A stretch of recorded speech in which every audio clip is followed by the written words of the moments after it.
우리 함께 하나님 말씀 보십니다. 요한복음 6장 16절부터 21절 말씀을 함께 봅니다. 요한복음 6장 16절에서 21절 말씀.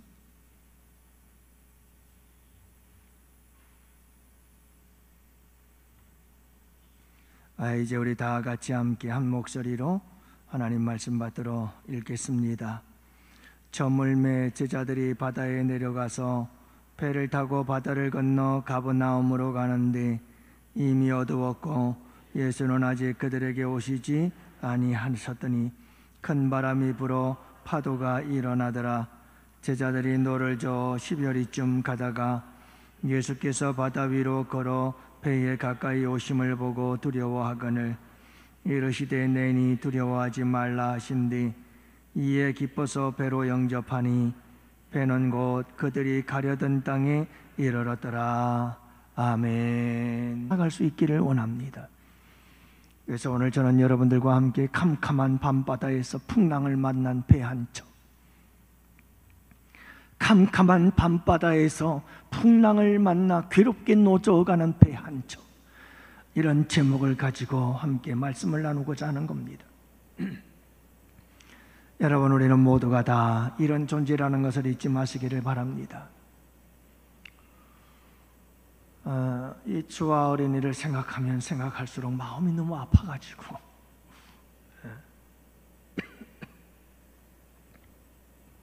늘 밥 먹을 때면 제가 찾아가서 인사를 나누곤 했던 그런 꼬마아이인데 눈에 선합니다. 너무 마음이 아파서 여러분들 오늘 이 밤에 기도해 주시기를 바랍니다. 하나님만 하십니다. 하나님만 할 수밖에 없습니다. 아무도 할 수가 없습니다. 하나님이 하셔야만 하는 일입니다. 여러분, 우리 최민경 집사님을 위해서, 우리 주아를 위해서 여러분들 기도해 주시기를 바라고, 같은 구역, 같은 여전도 회원들 오늘 또 이렇게 다 교회로 달려나와서 함께 위해서 기도할 수 있어 너무 감사합니다. 그게 믿음이지요. 그게 사랑이지요. 네, 여러분들 감사드립니다. 우리 하나님께서 역사하실 줄로 믿습니다. 여러분, 오늘 본문의 말씀에 보면 어두운 캄캄한 바다에서 풍랑을 만난 작은 배 한 척에 대해서 이야기를 하고 있습니다. 16절, 17절 말씀에 보면 제자들이 바다에 내려가서 배를 타고 바다를 건너간더라, 이렇게 말씀하고 있습니다. 여러분, 제자들이 배를 타고 바다를 건너가려고 합니다. 그 배를 타고 바다를 건너가면서 그들이 겪게 되어지는 이야기가 오늘 본문 속에 기록되어져 있습니다.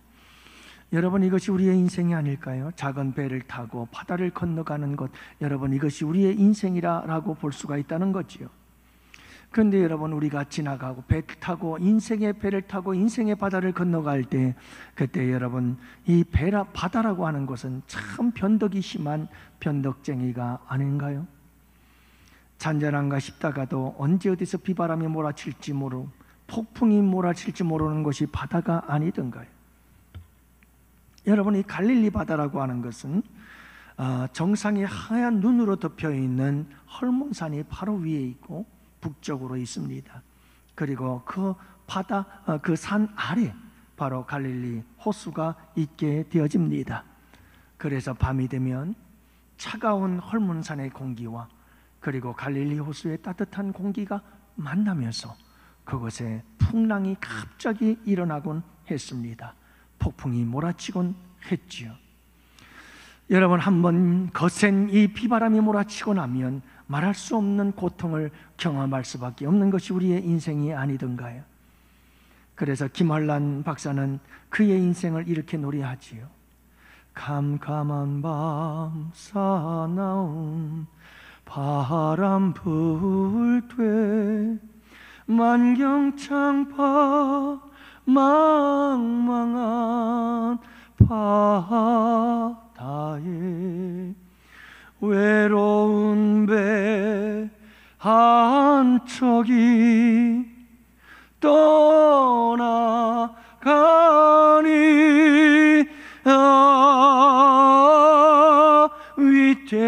위태하구나 위대하구나. 비바람이 무섭게 몰아치고 그 논란문 큰 파도 일대에 저 뱃사공 어쩔 줄 몰라 하니 아, 가련하구나, 가련하구나. 절망 중에 그 사공 떨면서 한 줄기의 밝은 빛 보고서 배 안에도 하나님 계심 믿고 오, 기도 올린다, 기도 올린다. 여러분, 이 김알란 박사는 자기의 인생에 겪었던 경험을 이렇게 찬송으로 승화시켰던 것을 볼 수가 있습니다. 사랑하는 성도 여러분, 우리의 인생 바다를 항해하는 작은 배 한 척과 같은 인생길, 언제 어디서 휘몰아칠지 모르는 풍랑, 그 풍랑 앞에 두려워 떨며 어찌할 바 몰라 하는 연약한 우리의 모습들이 아니던가요? 건강하던 사람들이, 손창희 장로님, 강대수 집사님, 여러분, 모든 우리 성도님들, 질병으로 고통당하는 여러분들의 모습들을 바라보면 암이라고 하는 환난과 풍파 앞에 그들이 얼마나 힘든 죽음과의 사투를 싸우며 살아가야 하는지, 유능한 사업가들이 투자에 실패하고 한순간 무너져버리고 마는 풍파, 성실한 사람이 유혹에 빠져 말할 수 없는 인생의 나락으로 떨어져 버리는 이와 같은 모습들을 우리는 종종 바라보곤 합니다. 여러분, 우리의 인생의 바다에는 수많은 크고 작은 폭풍들이 갑자기 우리에게 몰려오곤 하는 것입니다. 여러분, 요즘 과학의 발달로 인공위성이 하늘을 날면서 바다의 풍랑과 비구름을 예측하고 일기예보를 우리에게 다 미리미리 해주곤 합니다. 풍속이 얼마고 파고가 얼마며 구름이 얼마나 많을지, 맑은 하늘일지 구름이 많은 하늘일지를 예보해 주지 않나요? 하지만 여러분, 우리의 인생의 바다에서는 인공위성으로도 AI로도 그 어떤 과학의 기술로 가지고도 예측을 할 수가 없어요. 우리의 인생의 밤바다를 예측할 수 있는 이가 아무도 없어요. 사전 통보란 없습니다. 예측이란 없습니다. 예보란 없습니다. 그저 갑작스럽게 닥쳐온 우리 인생에 말할 수 없는 풍랑 앞에 우리는 그저 맞닥뜨릴 뿐입니다. 갑자기 잊지 못한 아픔과 고통과 마주해야 될 뿐이지요. 그때마다 우리는 그 풍랑 만난 작은 배 한 척, 여러분, 파손하지 않도록 폭풍이 몰고 온 먹구름 뒤에 숨어있는 그 태양을 바라보면서 버티고 견뎌내야 하는 것이 우리의 인생이 아니던가요? 오늘 본문에서 제자들이 건너야 할 바다가 어떤 바다입니까? 이미 어두웠고 여기 저 말하는 여러분 어두움이라고 하는 것은 제자들이 처한 상황도 어두움이었을 뿐만 아니라 제자들이 여러분 그들의 마음도 영혼도 여러분 다 캄캄한 어두움과 같았던 사실을 암시하고 있습니다. 다시 말하면 내적으로 외적으로 환경적으로나 영적으로나 절망적 상황에 빠져 있었던 제자들의 모습을 암시하고 있는 겁니다. 거기에다 큰 바람이 불어 파도가 일어나더라. 엎친 데 덮친 격이죠. 설상가상이죠. 산 넘어 산이었지요. 아니요, 갈수록 태산이었죠. 캄캄하고 어두운 바다에 큰 바람까지 불어서 파도까지 일어나기 시작했으니까요. 여러분, 이런 것이 우리의 인생이 아니던가요? 왜 여러분 우리에게 어려움이라고 하는 것은 한꺼번에 몰려오는 걸까요? 참 제가 목회를 하면서 그런 걸 너무 많이 경험해요. 한동안 잠잠하고 아무 일도 없는 것 같다가 한번 여기저기서 전화가 오기 시작하면 하루 이틀 만에 2건, 3건, 4건 막 어려운 시험 문제들이 여러분 팡팡 터져 나오는 것이 우리 교회의 목회를 하면서 제가 여러분 경험하는 일들이에요. 왜 여러분 이렇게 힘들고 어려운 일들은 한꺼번에 몰려오는지 모르겠어요. 도대체 어디에 숨어 있다가 이렇게 한꺼번에 우리에게 몰려오는 걸까요? 힘들게 어려움을 이겨내고 있는데 채 하나의 문제도 해결하기 전에 또 다른 문제가 터져버립니다. 겨우 어려움의 고비를 넘기는가 싶어서 좀 살 것 같다라고 할 때 여지없이 또 다른 어려움이 몰려오곤 합니다. 너무나 힘들다고 생각하며 다시는 이런 어려움은 겪지 않을 거야 라고 생각했는데, 여러분, 그 문제를 해결하자마자 더 큰 어려움의 문제가 내게 다시 찾아오는 것이 우리의 인생이 도대체 아니던가요? 어떤 사람들은 경제적인 풍랑 앞에서, 어떤 사람들은 건강적인 비바람 앞에서, 어떤 사람들은 자녀의 문제 앞에서 우울증을 앓고, 공황장애를 앓고, ADHD를 앓고 있는 우리의 자녀들, 분노 조절 장애를 앓고 있고, 트라우마에 시달리며 사회성 결핍성 장애에 시달리는 우리의 자녀들의 모습을 바라보면서 여러분, 너무나 마음 아파하는 우리 성도님들의 모습, 우리 주변에 많은 사람들의 모습들을 보지 않으시나요? 그런데 여러분, 여기서 끝이 아니었죠. 캄캄한 밤과 같은 이 밤바다를, 그리고 여러분, 풍랑을 만나서 파도가 일어나는 이와 같은 캄캄하고 어두운 바다에 제자들은 힘겹게 노를 저어가고 있었다는 것을 오늘 본문은 우리에게 말씀해 주고 있습니다. 제자들이 노를 저어 12월이쯤 가다가, 여러분, 오늘 이 본문의 말씀과 병행 구절이 있습니다. 마가복음은 아주 상세하게 이 사건을 기록하고 있습니다. 마가복음에 보면 이렇게 기록합니다. 마가복음 6장 48절에 보니까 바람이 거스름으로 제자들의 괴로이 노젓는 것을 보셨다. 괴롭게 노를 저어가고 있었습니다. 캄캄한 밤에 풍랑을 만난 제자들은 괴롭게 그들이 가고자 하는 그곳을 향하여 계속해서 괴롭게 노를 저어가고 있습니다. 성난 파도를 가르며 여러분, 힘겹게 노저어가고 있었다는 모습을 우리에게 보여주고 있는 겁니다. 풍랑을 만나서, 캄캄한 밤에 풍랑을 만나서 괴롭게 노를 저어가는 것, 여러분, 이게 우리의 인생이 아니던가요? 그렇다고 해서 왜 우리의 인생이 이렇게 힘드냐고, 왜 이렇게 괴로운 것이 우리의 인생이냐고, 왜 우리의 인생은 이렇게 아프고 우리의 인생은 왜 이렇게 슬프냐고 여러분, 원망하고 불평하지 마시기를 바랍니다. 그러면 그럴수록 우리의 인생은 더 불행해지는 것입니다. 더욱더 절망에 빠져버리는 거죠. 그러면 여러분, 이와 같은 우리의 인생의 바다에서 풍랑을 만나서 괴롭게 노를 저어가는 우리의 인생길에 여러분, 우리의 소망은 무엇일까요? 우리는 어떻게 해야 될까요? 오늘 본문의 말씀해 보면 여러분, 우리의 소망은 예수밖에 없으심을 믿으시기를 바랍니다. 어떤 화가가 다음과 같은 그림을 그렸습니다. 여러분, 저 그림을 보십시오. 하얀 색깔은 파도입니다. 캄캄한 밤중에 성난 파도가 보이지도 않은 작은 배 한 척, 저 배를 삼키려고 달려들고 있습니다. 여러분, 그러나 저 선장이 북극성을 바라보고 있습니다. 금방이라도 파도가 배를 삼킬 것 같은 무섭게 달려드는 이 밤바다, 풍랑을 만난 저 배 한 척, 저 배의 사공은 여러분, 북극성을 바라보고 있습니다. 캄캄한 밤하늘에 뚜렷이 빛나고 있는 저 별 하나를 그는 바라보고 있습니다. 북극성을 떨어지게 바라보고 있는 겁니다. 그리고 그 그림 밑에는 이런 글귀가 적혀 있습니다. 내가 저 별을 잃어버리면 나를 잃어버리는 것이다. 저 별을 잃어버리면 나를 잃어버리는 것이다. 나의 모든 것을 다 잃어버리는 것이다. 그리고 사공은 저 별을 바라보고 나아갑니다. 여러분, 저 별은 예수 그리스도인 줄을 믿으시기를 바랍니다. 우리의 캄캄한 밤바다, 풍랑을 만나 파도가 우리를 삼키려 할 때 우리는 무엇을 바라봐야 할까요? 어떻게 해야 될까요? 예수 그리스도, 그분을 바라보는 것만이 우리의 살 길임을 믿습니다. 그분이 우리의 북극성이 되어주시고, 그분이 우리의 나침반이 되어주시며, 그분이 우리의 등대이심을 믿습니다. 그러므로 여러분, 캄캄한 밤바다, 괴롭게 풍랑을 만나 노져가는 여러분들의 삶이 찾아오거든 여러분, 잊지 마시기를 바랍니다. 예수를 바라보시기를 바랍니다.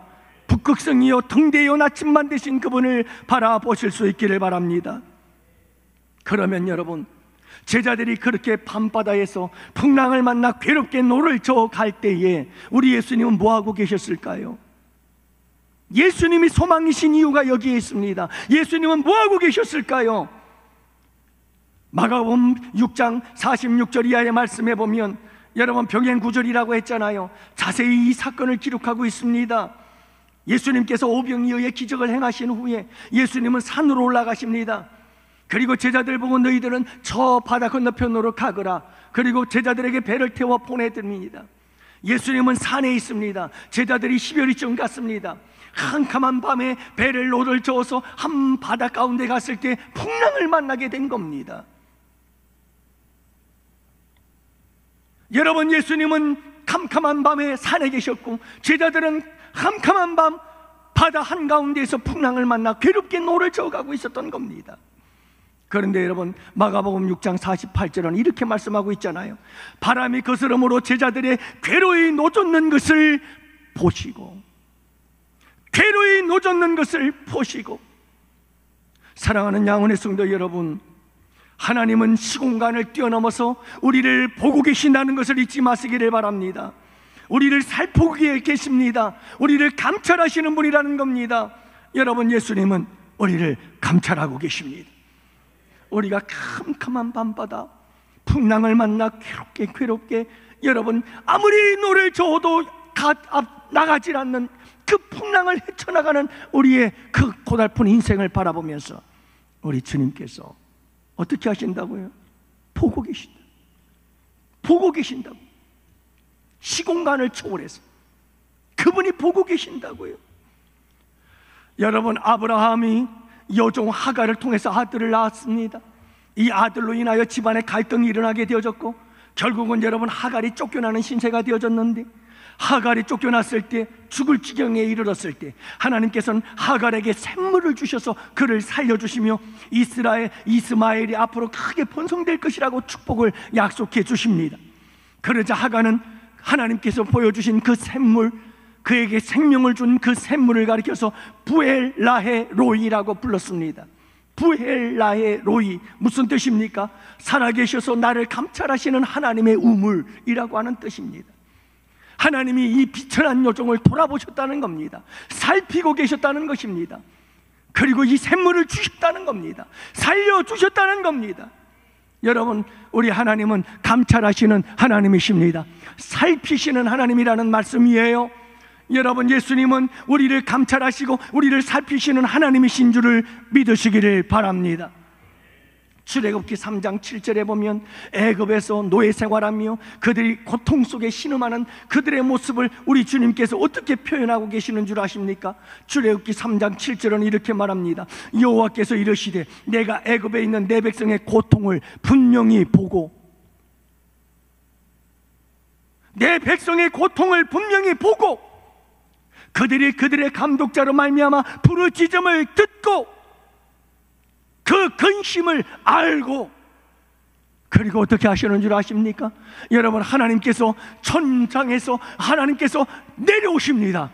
내려오셔서 그들을 건져내시고 그들을 약속한 땅으로 이끄시는 하나님이신 줄을 믿으시기를 바랍니다. 살피고 계시는 거. 사랑하는 양원의 성도 여러분, 아무도 나를 몰라. 아무도 나의 이 아픔, 아무도 나의 이 슬픔, 아무도 나의 고통을 몰라. 그래요, 이 세상에 그 누구도 나의 아픔은 모르는 거예요. 나만이 알 수 있어요, 이 고통이라고 하는 건. 왜요? 내가 경험했으니까요. 여러분, 똑같은 경험이라고 똑같게 여기지 마시기를 바랍니다. 모든 사람에게 같은 경험도 다릅니다. 느끼는 것이 달라요. 무게감이 달라요. 다 다른 거예요. 그러나 여러분, 잊지 마시기를 바랍니다. 아무도 나의 슬픔을, 아무도 나의 아픔을 몰라도 주님은 아시는 줄을 믿으시기 바랍니다. 그분은 아시는 거예요. 그분은 살피시고 보고 계시고 알고 계시는 그분이심을 기억하시기를 바랍니다. 그뿐이던가요? 보기만 하시면 안 되죠. 보기만 하면 안 되죠. 19절 말씀해 보니까 제자들이 노를 저어서 12월이쯤 가다가 예수께서 바다 위로 걸어 배에 가까이 오심을 보았더라. 여러분, 우리 예수님은 달려오시는 줄을 믿으시기 바랍니다. 어떻게 한다고요? 달려오신다고요. 얼마나 급했으면 바다 위를 걸었을까? 우리 주님은요, 할 일 없이 여러분 내가 능력 있어 라고 자랑하고 싶어서 바다 위를 걸었을까요? 제자들에게 뽐내고 싶어서, 자랑하고 싶어서, 능력을 과시하고 싶어서 바다 위를 걸었을까요? 여러분, 밤바다의 풍랑을 만나 괴롭게 노젓는 제자들의 모습을 보시고 우리 주님께서 급하여 그들을 건져내려고 그들과 함께 소망의 항구에 이르기 위해 우리 주님께서 달려가신 줄로 믿습니다.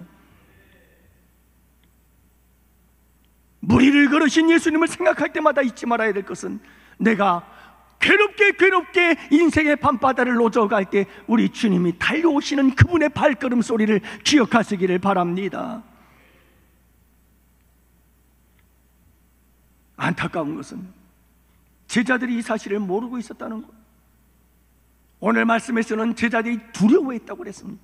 하지만 마가복음의 더 상세한 설명을 들어보면 여러분, 그들이 예수님이 유령인 줄 알았다고 이야기를 합니다. 그래서 두려워 떨고 있었던 거지요. 여러분, 이 말이 무슨 말인가요? 역으로 이 말씀은 제자들의 믿음의 상태를 보여주고 있는 거예요. 설마 산에 있으신 예수님께서 여기에 오실 줄이야? 설마 산에 계시는 예수님께서 우리의 이 괴롭게 노젓는 것을 보셨을까?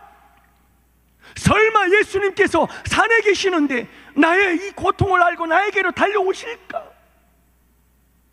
몰랐던 거예요. 전혀 몰랐던 거예요. 믿음이 작은 자들, 믿음이 적은 자들이.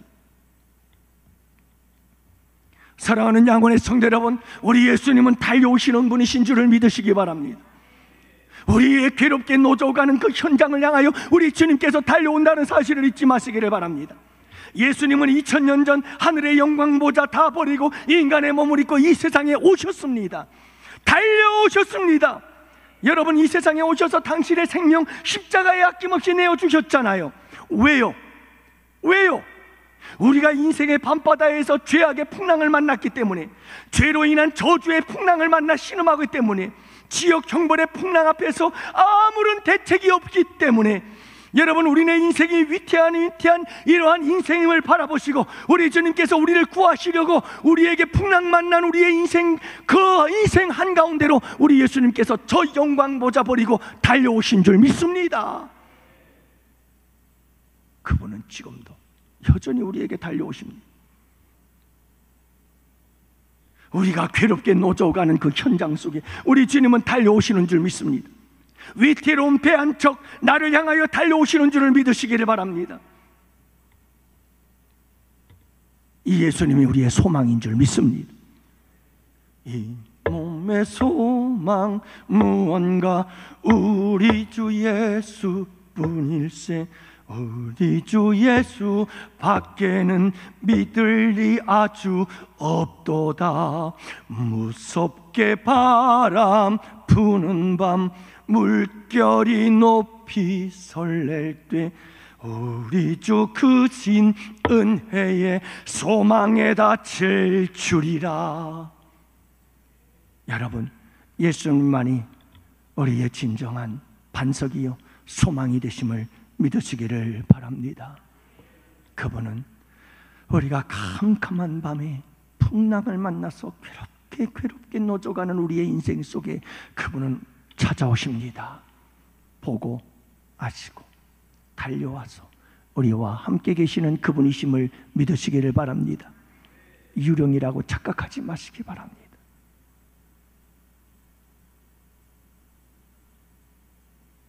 그분이 설마 두려워 떨지 마시기를 바랍니다. 이제 마지막 세 번째입니다. 우리의 인생은 작은 배를 타고 캄캄한 바다를 건너는 이런 슬픈 인생, 여러분, 이와 같은 인생, 풍랑이는 인생, 괴롭게 노져가는 인생, 그 인생 주님이 보시고 달려오십니다. 자, 그러면 이제 마지막 세 번째 우리의 결론은 뭘까요? 우리가 어떻게 해야 될까요? 오늘 본문의 말씀 속에서 우리는 그 답을 찾습니다. 사랑하는 양원의 성도 여러분, 그 예수님을 영접하시기를 바랍니다. 그 예수님을 영접하세요. 풍랑을 만나 위태한 배 한 척, 여러분 어떻게 할까요? 제자들이 어떻게 하죠? 21절 이에 기뻐서 배로 영접하였더라. 여러분, 기쁨으로 우리 예수님을 영접하시기를 바랍니다. 어떤 사람들은 예수님을 영접하는 걸 아주 죽을 상을 쓰면서 예수님을 영접해요. 이제 내 인생은 끝났구나. 즐거웠던 세상 낙도 다 끝났구나. 어떻게 사나? 무슨 맛으로 사나? 여러분, 예수님을 영접할 때, 예수님을 영접했다고 하는 사람들이 아직도 그렇게 살아가는 사람들이 있어요. 여러분, 제자들은 예수님을 기뻐하면서 영접하였더라고 말합니다.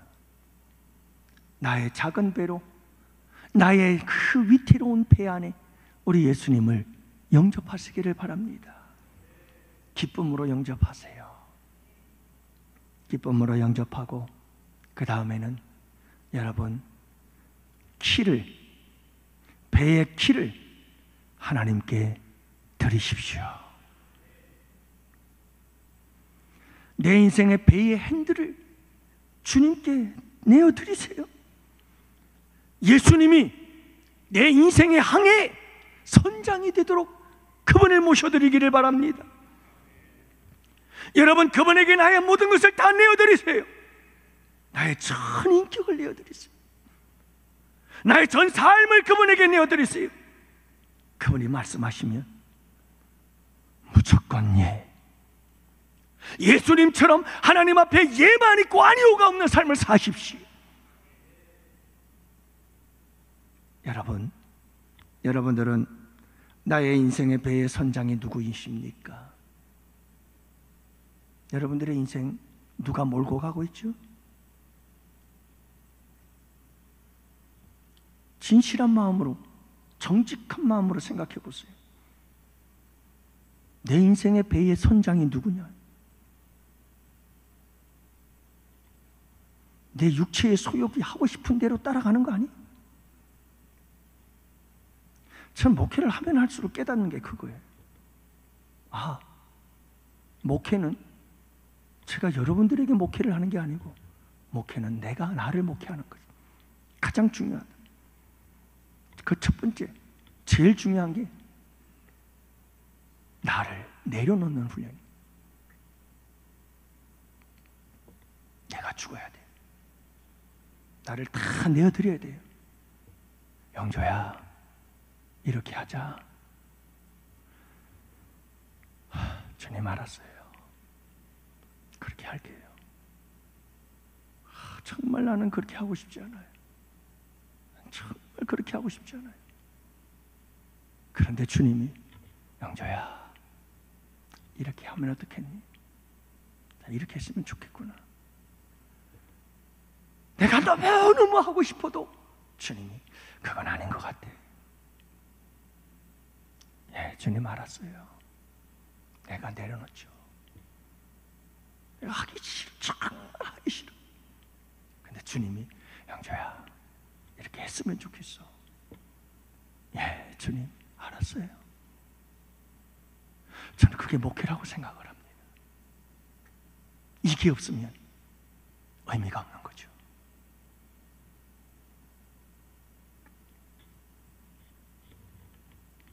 아직까지도 못된 채찍고집이 남아있지만 그래도 몸부림을 치고 있습니다.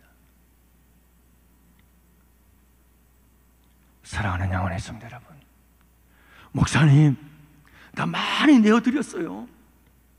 여러분, 그래요. 많이 내어드렸는데 아직도 내어드리지 못한 부분이 있잖아요. 우리 그것까지 내어드려 보자고요. 온전한 드림, 완전한 드림으로 한번 드려보자고요. 여러분, 예수님을 영접한다는 것은 주권이양입니다. 나의 모든 주권을 다 그분에게 내어드리자고요. 욥처럼 고백하는 자리까지 가자고요. 주시니도 하나님이시오, 취하시니도 하나님이시오. 하나님을 난 찬송하겠습니다. 하나님이 주었다, 하나님이 뺏어가는데 제가 뭐라고 말하겠습니까? 하나님 찬양합니다 라고 말할 수 있는 이런 여러분 하나님의 주권이양을 이룰 수 있는 우리 성도들이 되기를 축복합니다. 예수님을 영접한다는 건 내가 죽고 예수가 사는 거요. 내가 예수님을 영접한다는 건 나를 부인하고 내가 자기 십자가, 예수의 십자가를 지고 살아가는 것이 예수님을 영접하는 것인 줄 믿습니다. 그러면 어떻게 될까요? 오늘 말씀은 여러분 참 놀라운 건 그거예요. 기뻐서 예수님을 영접하였더니 배는 곧 그들이 가려던 땅에 이르렀더라. 목적지에 이르게 되는 겁니다. 소망의 항구에 도착하는 줄로 믿습니다. 예수님, 그분을 영접하면 그분과 함께 우리는 즉시로 소망의 항구에 도달하게 되는 역사가 일어나게 될 줄 믿습니다. 은혜의 항구에 도착하는 겁니다. 축복의 항구에 도착하는 겁니다. 이것은 궁극적으로 영원한 하나님 나라에 하나님 예수 그리스도께서 우리와 함께 동행해 주시며 마침내 저 영원하신 하나님 나라에 이르게 하실 것을 말씀하시는 줄 믿으시기를 바랍니다. 여기서 말씀을 정리하죠. 사랑하는 양원의 성도 여러분, 캄캄한 밤에 큰 풍랑을 만나 괴롭게 노져가고 있는 한 척의 작은 배, 그리고 그 배에 단 뱃사공, 우리들의 모습, 주님은 보십니다. 여러분들 인생 살다 보면 다 우리 아픔이 있어요. 꼭 잊지 마세요. 그때 여러분, 우리 주님은 보십니다. 그리고 우리에게 달려오십니다. 하나님 나라 영광 모자 버리고 인간의 몸을 입고 이 땅에 오셔서 십자가의 생명을 내어주신 그분, 여전히 그 사랑으로 우리에게 달려오십니다. 여전히 우리에게 달려오십니다. 여러분, 그분을 영접하세요. 그 위태위태한 우리의 인생의 배에 그분을 모셔드리고 그분에게 선장이 되도록 맡기십시오. 다 내려놓으십시오. 그럴 때 우리에게 놀라운 평안이 찾아옵니다. 그때 우리에게 놀라운 자유가 찾아옵니다. 그래야 할 때 놀라운 하나님의 나라가 우리 가운데 임합니다. 우리의 인생 속에 하나님의 인도하심 속에 하나님의 능력의 역사들이 나타나게 되고 하나님의 영광이 나타나게 되는 줄 믿으시기를 바랍니다. 그분께서 우리를 축복의 길로 인도해 주실 것입니다. 사랑하는 양원의 성도 여러분, 오늘 이 밤 우리가 문상을 가실 분들은 그냥 조용히 일어나서 가세요. 그리고 나머지 분들은 꼭 기도하고 가세요.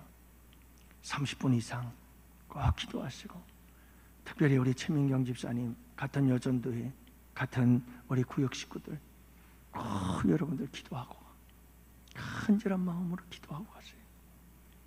저는 기도할 때 그렇게 기도를 해요. 우리 최민경 집사님과 우리 최주와 어린이, 그 어린이의 신장, 그 담낭, 그기를 생각하면서 예수님의 십자가의 피로 그 모든 물혹들을 깨끗이 씻어내 주시옵소서. 주님께서 전능하신 손으로, 십자가의 피 묻은 손으로, 성령의 불길 같은 뜨거운 손길로 그것을 싹 태워 질병을 깨끗이 고쳐 주시옵소서. 여러분, 한 오늘 100번만 기도했으면 좋겠어요. 똑같이 예수 이름으로 선포하고, 예수 이름으로 선포하고, 예수 이름으로 선포하고. 그럴 때 여러분, 하나님께서 세종병원에 가셔서 역사하는 놀라운 은혜가 임할 줄로 믿습니다. 여러분들, 기적의 하나님 우리가 믿고, 의사도 의술도 포기해도 하나님이 포기하지 않으면 날 수 있습니다. 회당장 야이로의 딸을 살리시고 고쳐주신 주님께서 고쳐주실 줄 믿습니다. 여러분들 기도하시기를 바랍니다. 기도하시기를 바랍니다. 이제 우리 함께 나오셔서 찬양하시고, 찬양하고 기도 시작하시고, 여러분 기도 시작하시면